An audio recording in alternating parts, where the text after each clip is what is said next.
Arlal pian feli ma feli YouTube channel thir tu te zong zong in zaba in chi bai thaber ole tunchu ma hianin Tripura district UPC North East India Tripura district building thar office building thar quarter tu te po anyang chu mi building khonna program kan man sang te tun November ninga sang ni som ni pathum pathian ni akan hun man te kha karon da kan hun man dan le hun mang tu sang te hi atlang puital handa thlia ka du sia sei deuh ma se abula tanga top thlengin min lo thlir sak theu don ya o ra district office building thar hon na tura kan thalai te kan fatu te chevel hi in lo en veng o hei chai na tur do kan te po an lo khu vek to a ni bo sei na sa a tuna hian ei tur siama tuna parathan siam tak hi chu kan breakfast tu tira this morning that hian in hey oh thank you lutuk an parathan wai mek hi tu pin zinga kan breakfast tur ani chu hei kan ei tur ani a atui don hle ani an hmel tha khop mai et lama hian boxa pol turem ni alu khu o ma ro engnen mo puri nen mo puri sabji mo puri sabji kan ei tak don ani chu han ngam don ve oi ya por pop se tui don tuk in para thakan chu ban siam thiam ve em phak om ani he ano in bo sei ni he an phak om em mai ni he lama hianin chutani siam pol an oma hen dai hi chutani puru nan zai zo to a ji khum an zai bel lenga he ta kerot chan pol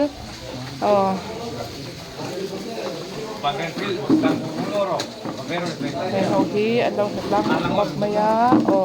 thế tại tomato anh xin lên tổ bốc cá anh phèn lé mày thế cái cần trả lại thì hi lại agar tala Inkhawm trả lại thì hi agar tala biết cuốn địa thì nấm lâu ấy boy à nang mani helai agar tala mi ve kin ni lo tro dar choi nang sin su dar choi thalai tro dar choi atanga ron thei helai ron fatu tur local te an ni ani an fel le ni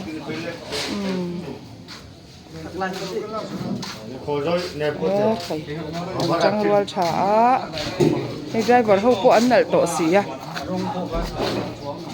uwala te po intinal takin tla hanan lo thu ta mai ani ale hey helai chu speaker lar tun la ya speaker lar berania hey in lo sha ta tan North Mizoram district secretary sap ani hi hey chu alar ve zoram kho ve chu deng chhuak ve thak to ni hey tu na yan puri sabji siam me ka jing tuk thwan ei turin kan ngak me ka vo in Tripura district headquarters building inauguration program mang turte district tina kan shoi tu te hi anin pe to em a then in siam lo te a then chu hen nal to a then chun la nal lo wa to kin zinga hianin hei ti han kan ngak me kan ni ei tu siam an lo chei nal khop mai balloon te po hei he ti yan an lo ti mak kom mai a kan ho tu te hi ei lung lei lam pon la nal lo tlat lung lei lam chun la nal tlat lo ma se nal lo le nal te nen kai ang de ureng mai a hei he ta hen pastor nu pui poi mo tak de po hin to khom me ka chu wang chuan in kan ti je lang he en mel chelom khop mai hei ina hianin in to khom ngai lo te kan hen to khom ve alom em ani kan shoi tu lian ke ho nu pui te an ya nuam hle mai pastor nu pui tel lo chan thil hi kim tak lo wa chu wang chuanin lom ome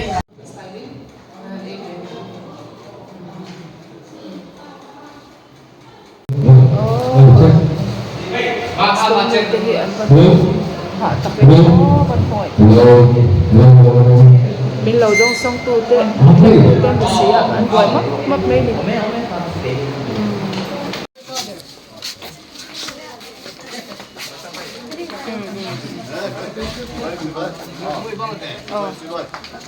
khang hậu khang khơi lắm trong cái đầu cái mỏ của Marin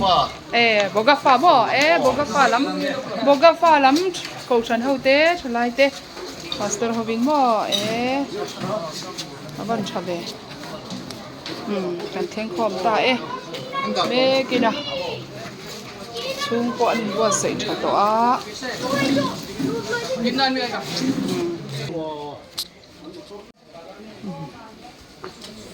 building an sak dan tor vel an han a drawing ania hi ani kinan ti puitlin huna chuanin thadon hle mai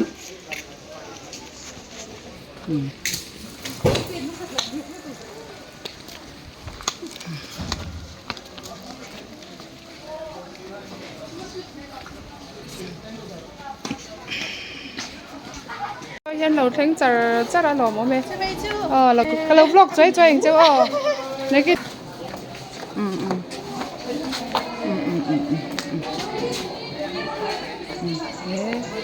ngầm khót này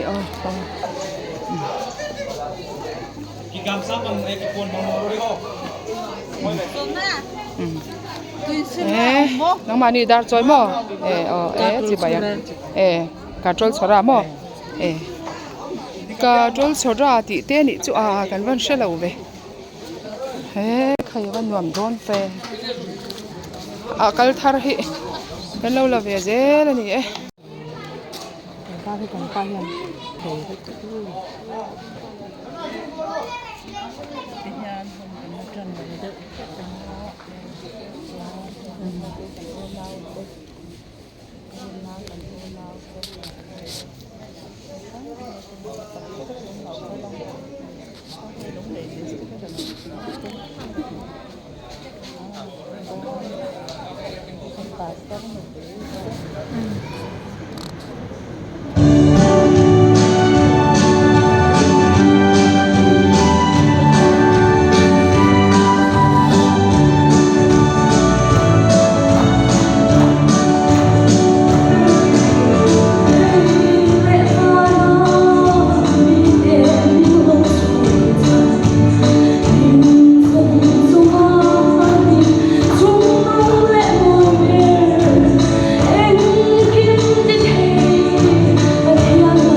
Oh, first of all,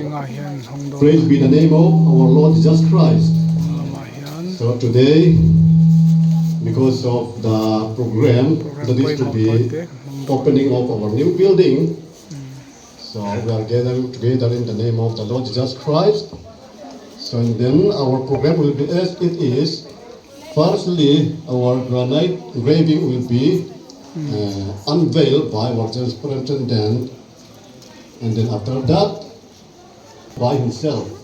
And then after that, we all to get inside the building.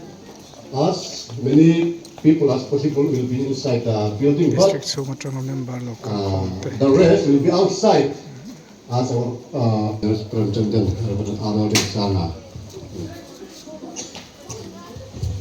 Praise the Lord. Amen. So we will not take longer time here outside. So I'll just read out the scripture portion from Chronicle number 1, chapter 29, from verse 11 to 13, and we'll unveil the flag.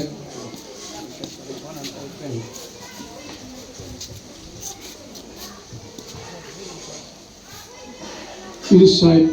the building, the chairman will take the chairs and we'll continue our service. Before we start our program, I'd like to invite our General Treasurer Reverend Messiah to pray and dedicate these. Let us pray to God. Hallelujah. Hallelujah. Hallelujah. Lalpa thiang dim le ro pui không ai na khat za ngai na khat pathian num với thengai không ai na kan don hi kan lo mai ne na lom thu kan soye với in hun ang thi kan mu phang ti kan ngai tu lok thei lawa nima se na siam tun hun mu kan cha I chang na ring zel chu gina tiangin với na lalpa ni ro pui tat nang man min phoi thleng ta India mar sak pum pui in lo lalpa ke ni tan remote thom remoi ani kan du lawa kan che vela repa zong tan mal som na lo ni sela lalpa e thu thung hi lalpa na sa zo ka an lo bel the na turin vai kan hun man po hi lalpa hria piang te tan lalpa lom na ni le thom remoi nang man chan tir la I thil di the jelan tirang che với na lalpai không in buta kan in hla ne mi heti zong lo pu khur kan ngen che không in buta kan in hla ne hallelujah lalpai ne na lom thu kan sei na ne kan program zong in ne na kan hla na tharau kriop thi na no en kim kan man the na tu re kut sa kamen se tu chein kan lalpa tu tak Yesu ngin mal so na kan dile hallelujah amen pathian lai ka thu hi lo ngai thang Chronicle pakhatna pungsam hi pakua chang song pakhat tang song patu thleng hi kan ngai thang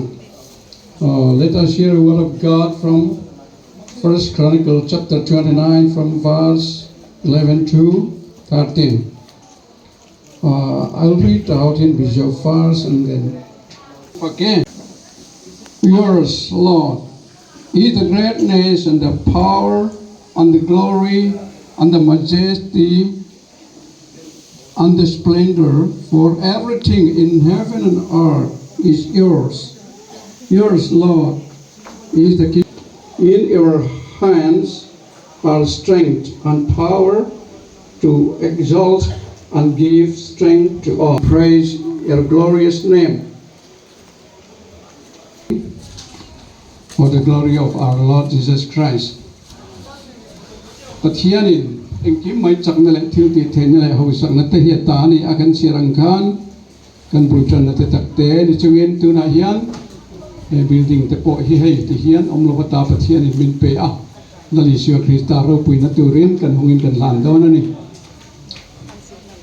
power vested in me as a general superintendent of United Pentecostal Church of Northeast India. The district headquarters buildings of the United Pentecostal Church of Northeast India, Tripura district, is dedicated and inaugurated to the glory of our Lord and Savior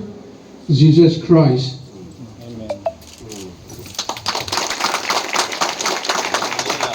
United Pentecostal Church of Northeast India, Tripura district, district headquarters building.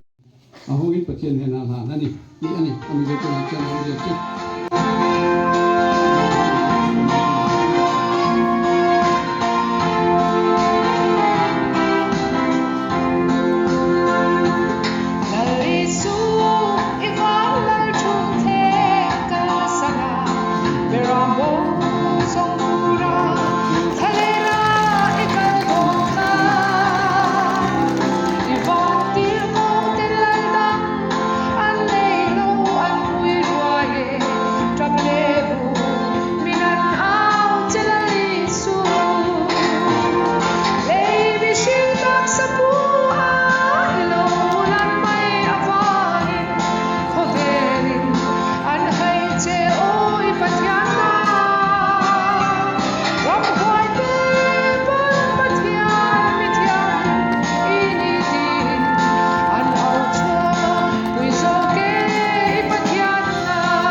through offer opening prayer.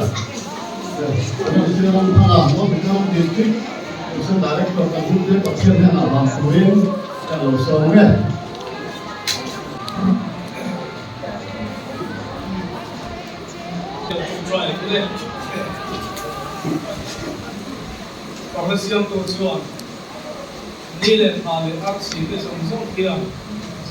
Izara naro kui, ane naro kinagin. Galpa imi te hian, makan lau hian makan ni lau tikanin kia. Isway na le ibe naro kitang mai. Wini hian notice le UPC ten. Dongin kan sang le ta ke hi kan lo mai ten ako. Soye, Tripura district ten. Person tam tak kokin Wendy ang building para on na hun nay kay kahilaw pa kan lo maine na kung kan soye Wendy boy ken ang hiyan heavy stick hilaw pa ang kalasera turak tagil soy ng kuila malso tam tak law dong se kan dua kan district soy kuke naging malso ng kuila dia pasor hom zong kalal pa ng malso na member zong ke kolal tani mong kuin man so mong che wala kan program ko bro ko akan na na iro ko ina tur lo ni sila wala local competent sa wong remoy ni lo sila wala kan kun kan man zong hi he district school akan mal so na lo ni sila akhir patu wala le zel tu da kan po mal so na lo ni in he district hilal pa na in kalsan na mong che mang tu zong ke kolal pa if you have been noy ako ng mantik nan nangin paraminom puita kang che when they can bulchan na hilal pa na yung kesakla kung local la head district yan malso medong chanlen na raw puita mayan lo sang selfie nan when they can program hilal pa iro puita nan so kung hantil ko ke lal pa isu mingin karang dikat se amen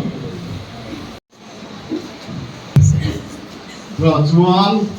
introduction kan terjual nga district Mizoram phone tanga local te begin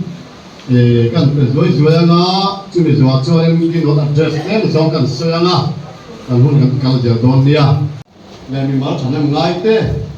tiang chuan kan din chou thia ni a hoi ne kan khoi tu ma sa lo ni to ho jong sung te in roman na pathian in ma so ani ti kha hoi ne kan sei dua ha program kha kan ana pun ai sa chuan te wai maya ariyo theng ber man kan tum tlang anga Inkhawm moi ka kan siama alo re deu koi kan do ra manga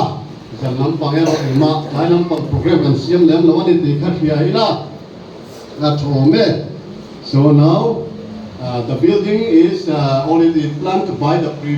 former leaders of our districts. Our former leaders planning, and then at this time we could have a beautiful building. It is just because of the Lord Jesus Christ. So let His name be glorified in the highest. Hallelujah. So today, regarding the technical, strengthen it is. We can sing together. It is the greatness of our Lord Jesus Christ. Yeah. The tune is said.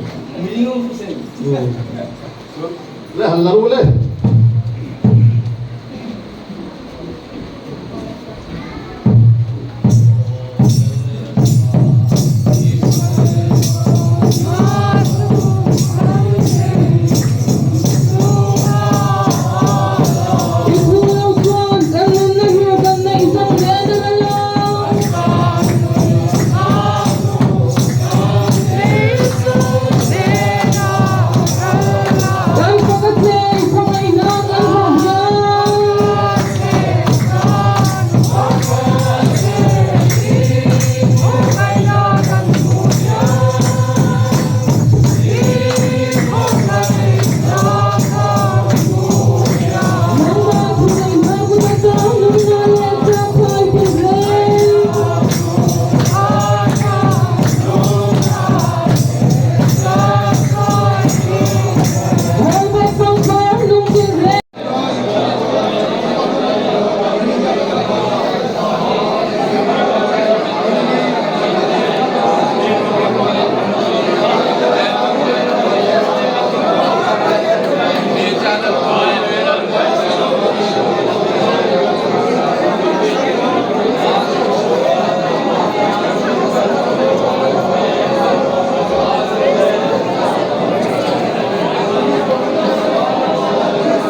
building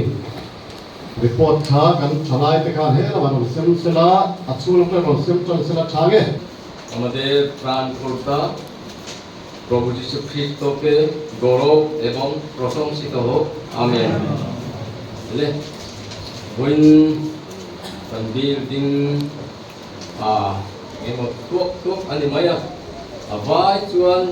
won sen ani lokanga min lo tiang mula district a hian local tam tak kan oma chumi bang chuan a local min ha karon soi vek lovanga asan chu hunin min dai lovanga tunga tete kan lo prin suak he asunga chuan kan dum mai theya heta hian kan sum mu dan tlang puite heta hian general headquarter tangin 24 lakh kan hua chuan general department na hian general LAD 10 heta hian nuai li ani anga ania chuan general sanwan general PYD te 20,000 general mission department te 5,000 এখানে টোটাল করা হয় 4,45,000 receive for other এখানে দিল্লি আমাদের চার্জ আছে দিল্লি এখান থেকে আমরা 13,700 টাকা তারপরে এখানে আমাদের একটা ব্রাদার আছে নরমলাম আলী এখানে আছে 5,000 এখানে টোটাল আছে 1 lakh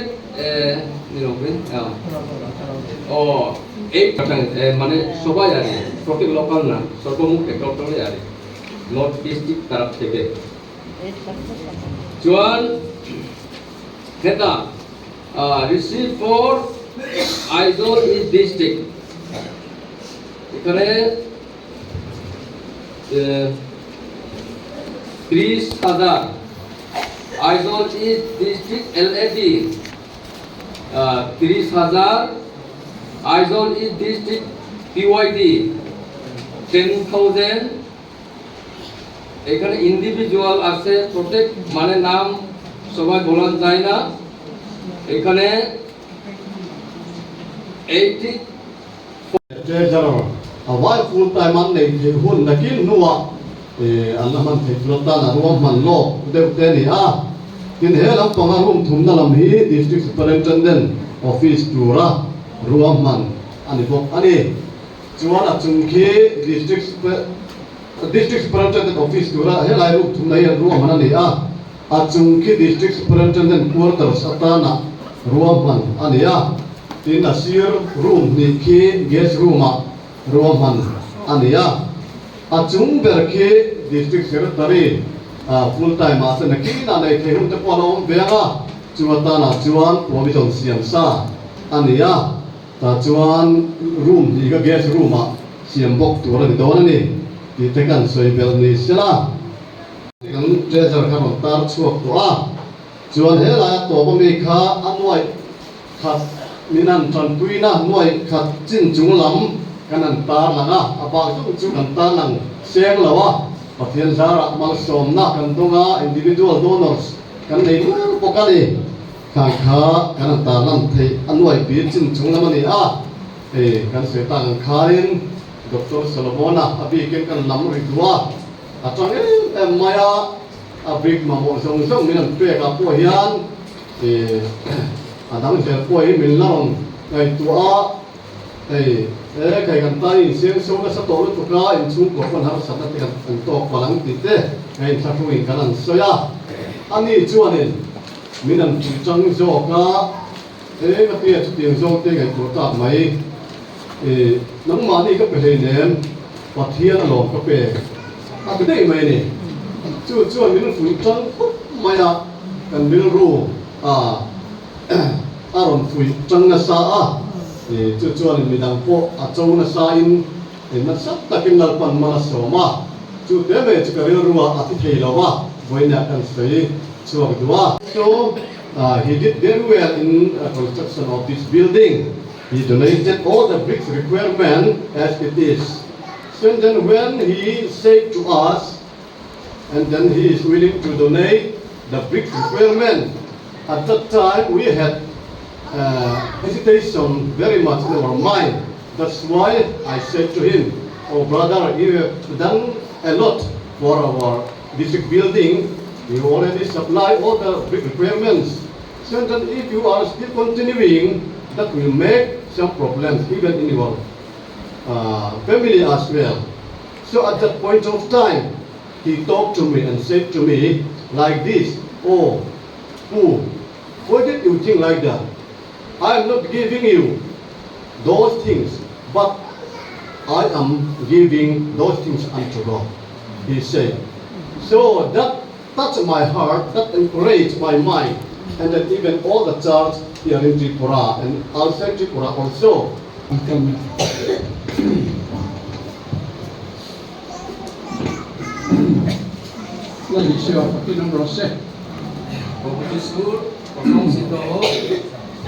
Với nãy thì đi quay mọi đất mấy cảnh mà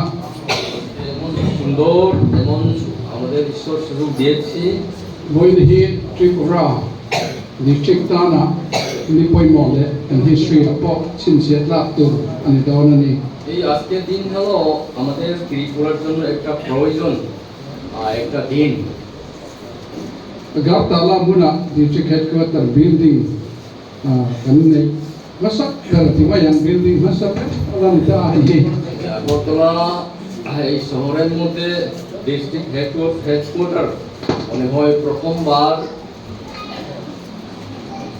Tujuan building here, buena kan saya itu, Bible itu kan siapa kan lalu pakai lalu tu saya ni kan lalu naik ni, apa yang dikau sanggup apa ni? এই স্থানের মধ্যে আমাদের ঈশ্বর সব সময় উপস্থিত হবে কিন্তু আমাদের ঈশ্বর আমাদেরকে ত্যাগ করে চলে যাব না Hemun hi kai mani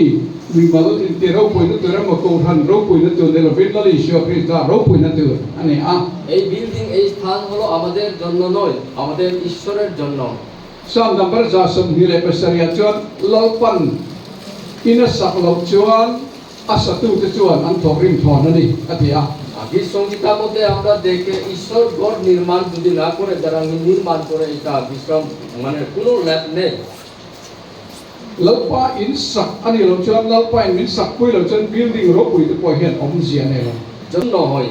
jing taka in thot lai taka in ha chol ya in thorim nei lalpa te lo chuan thon mai ne te building ta na poi hian hei thorim tlang he maya Elai district chok ne lo vin not Mizoram district tang te Aizong East district tang te Lunglei district tang te hey Central district Barak te Chim Tripui le Mizoram chu ne Mizoram Polygon district tang te point et ta na hian an thei to kan lana ni tika clinical report ate po kan hua আমাদের রিপোর্টের মধ্যে আমরা দেখতে পেরেছি বিভিন্ন thorim ne infin kho chang kan hetian building helo chok ta ni pathian to phan kan kal kong reng chu tho ho na in kum khan na tang a thil ron in fok khom zel ni a chu lal paro puina apoi mo ane ঈশ্বরের কাজকর্ম হলো pom na ne in pe na ta ka yen thil ti the na jo ong trena kan che pe na hel li sho hi ta na phelo tam ta kan ma chu me te dun chok to chon tram ta thar je lam ro any point he building thar kan hon ro gen he ti chi gen thin lung thari ne ong thai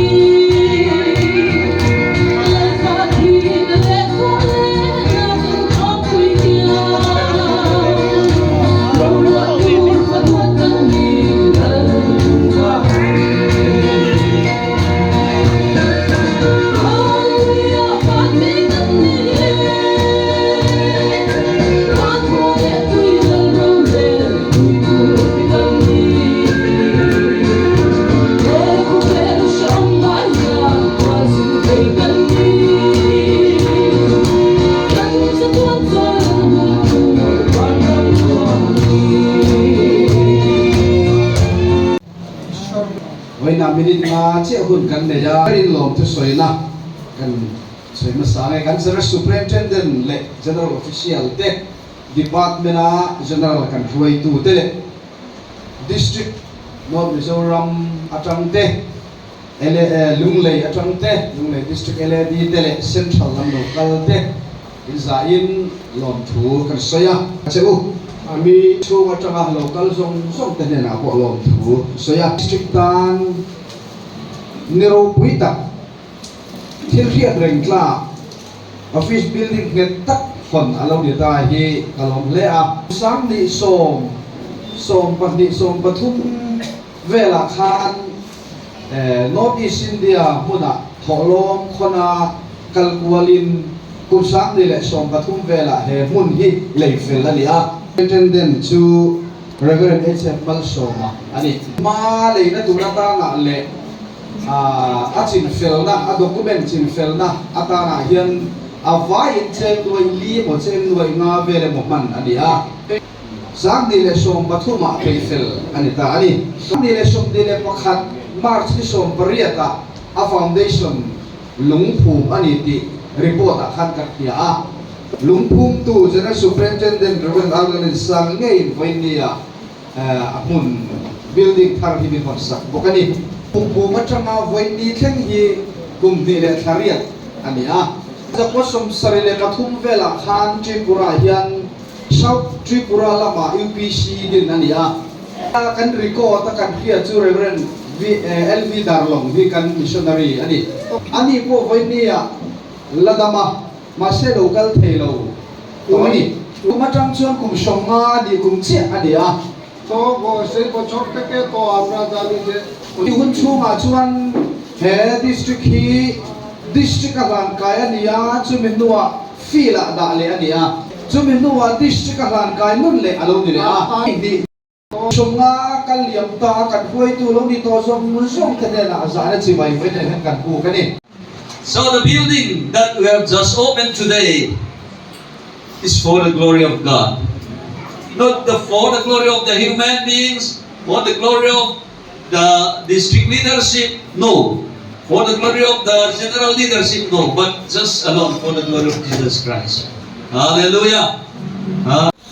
Chỉ là trong này lại các trong kia vẫn chưa cả anh đi kiếm chúng tôi rồi đi short thì hai chỗ tôi ba rồi chuyện tiền quỷ đúng không mà kia đấy có thật số mà vai của anh chỉ tiêu rồi আমাদের বাইবেলের মধ্যে মাত্র one đây là sẽ luôn mấy em cái cần hậu tu tê nhưng mà làm gì vậy á mình số vậy á không hôm nay mấy আজকে আমাদের thiếu tâm tập suy tu ông thầy mà sẽ ikan suy tu à অনেক thiếu tung chú cầu ra đâu tí chiết ngar ngar hi đi à đi khâu lâu hết sẽ tăng thiếu tung gar đi à do có hôn áp bắt hiện pháp tên ngân đi à lâu lần sẽ có do có khởi nó tung vang này ra mà có hiện sẽ tăng thiếu tung gar chú cầu ra hậu tí chu nó tí chiết hi đi à nó tròn tròn tu này বিশ্বাসী do có chúng ta có sẽ gan do có chuan lâm pa này ít tung dan ruột em máu ruột đi à lâm pa này ít tung dan ruột জোপা বলছে বলি না শুধু আমরা কি কপিলা ঈশ্বরকে ধর মানে ভয় করি Patien chilo to karon bole lo pon mar somlo. এখানে Amen. Una pamal soma lo di posse age asol mal soma. Long puina cheng sing khat kana han vege. সামনের দিকে সমাকে আহ্বান করি সাহিত্য বাবুকে আমরা দান করতে চাই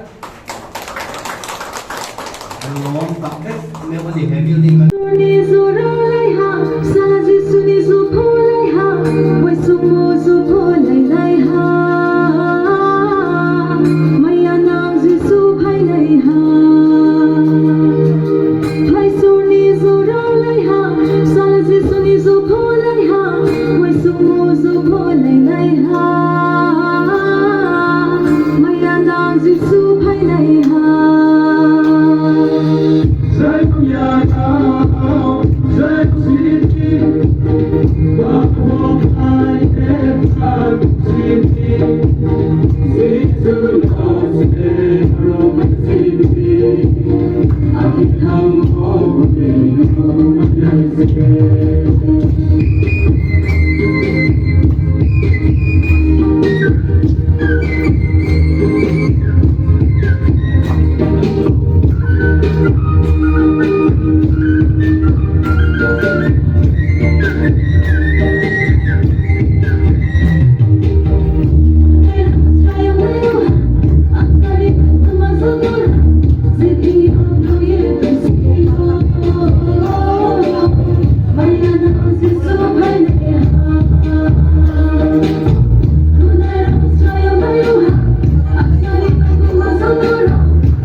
congregation and the members of the Tripura district and the district itself. Amen.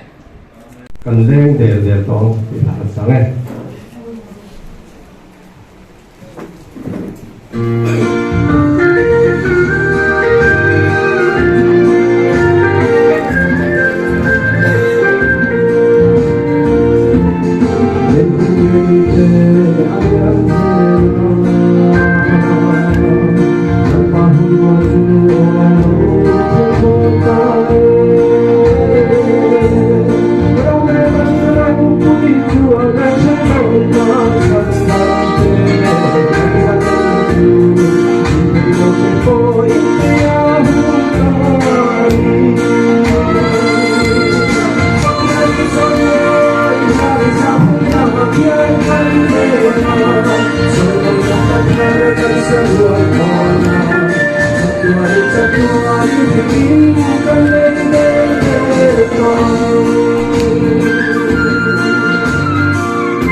Corinthon khatna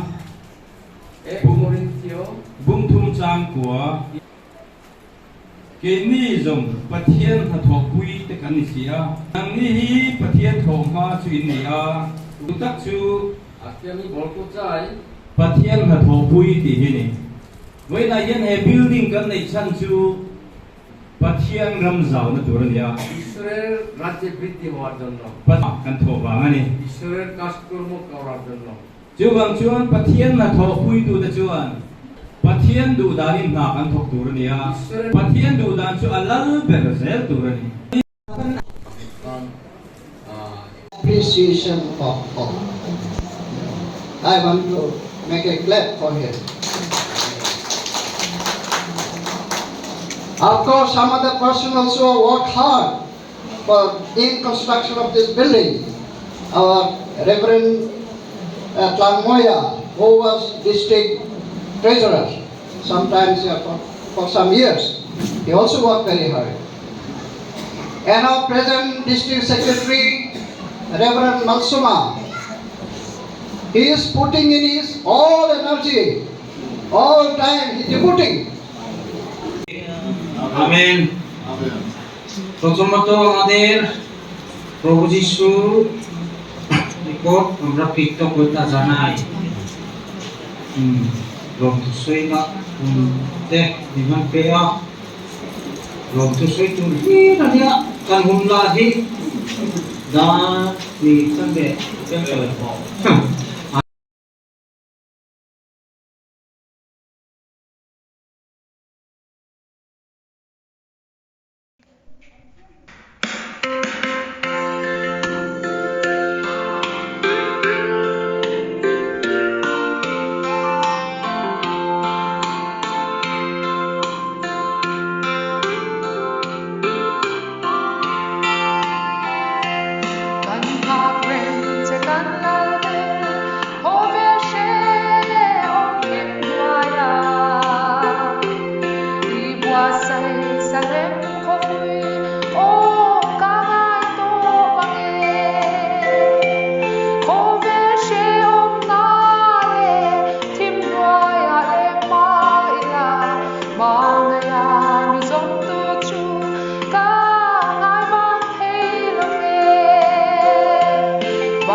ta